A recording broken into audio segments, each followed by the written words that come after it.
नमस्कार मंडळी, मी ॲडव्होकेट गोरखनाथ नरसिंहराव बलकवडे आपल्यासमोर सर्व महाराष्ट्रातील जनतेला आवाहन करतो की आपल्या देशामध्ये स्वातंत्र्य मिळून आपल्याला 77 वर्ष झाली आहे. आपल्या देशामध्ये भारतीय संविधानाच्या प्रमाणे आपला देश चालतो आहे. अनेक खाते या ठिकाणी काम करते आहे. त्यामध्ये प्रामुख्याने कृषी खातं, अन्न व भेसळ खातं आणि असे अनेक वेगवेगळे खाते आहेत ज्याच्यातनं त्या देशाच्या जनतेचं कामं केली जातात आणि देशाच्या जनतेचं आरोग्य बघितलं जातं.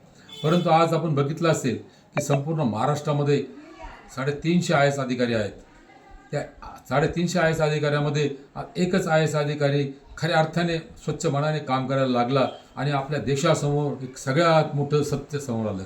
आपल्या देशामध्ये आपण जे अन्न खातोय, ते दूध पितोय, त्याच्यामध्ये किती मोठ्या प्रमाणात भेसळ केली जाते आणि आपल्यावर किती मोठा विष प्रयोग केला जातोय हे आपल्या डोळ्यासमोर आणून दिलं. मला असं वाटतंय की जे आय एस अधिकारी, IPS अधिकारी हा देश चालवतात, ते आय एस अधिकारी जर काम करायला लागले तर आज आपल्या देशाचं भवितव्य उज्ज्वल झाल्याशिवाय राहणार नाही.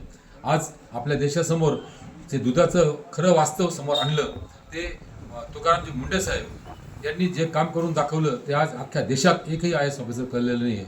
आणि म्हणून आम्हाला सर्व महाराष्ट्रीयन लोकांना अभिमान वाटतो की या देशाला खऱ्या अर्थाने छत्रपती शिवाजी महाराजांनंतर कुणी नेतृत्व द्यायचा प्रयत्न केला असेल तर तुकाराम मुंडे साहेबांनी सर्वसामान्य जनतेला न्याय मिळवून देण्याकरता आपला जीव धोक्यात घालून या भेसळखोरांशी, विषखोरांशी युद्ध पुकारलेला हा एकमेव योद्धा आपल्या समोर आज उभा आहे. आपण सर्वांनी त्यांना मदत करण्याची आज गरज आहे. हे जे खातं डेड पडलेले यांना सर्वांना पगार आपल्या टॅक्स भरतो, GST भरतो, याच्यामधून दिला जातोय. आपण ते लोक जर काम करत नसतील तर त्यांना काम करण्याला भाग पाडलं पाहिजे.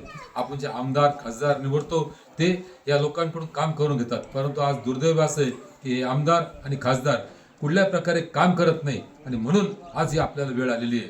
निवडून दिलेल्या प्रतिनिधी जर यांच्याकडनं काम करून घेतलं तर मला नाही वाटत की आपल्या देशाच्या लोकांचं आरोग्य धोक्यात येईल. तेव्हा मला असं आपल्याला विनंती करायची आहे की जर हे लोक अधिकारी काम करत नसतील तर जनतेला रस्त्यामध्ये कायदा हातात घेऊन त्यांच्या समोर उभं राहावं लागणार आहे. कारण ह्या लोकांना सरळ भाषा कळत नाही आणि आपल्या देशाचं दुर्दैव आहे. आजही आपल्याला प्रत्येक गोष्टीकरता आंदोलनं, भांडणं, बंद हे सर्व गोष्टी करायला लागतात. घटनेने दिलेल्या अधिकाराचं आपल्याला जे मिळालं पाहिजे ते आजही मिळत नाही.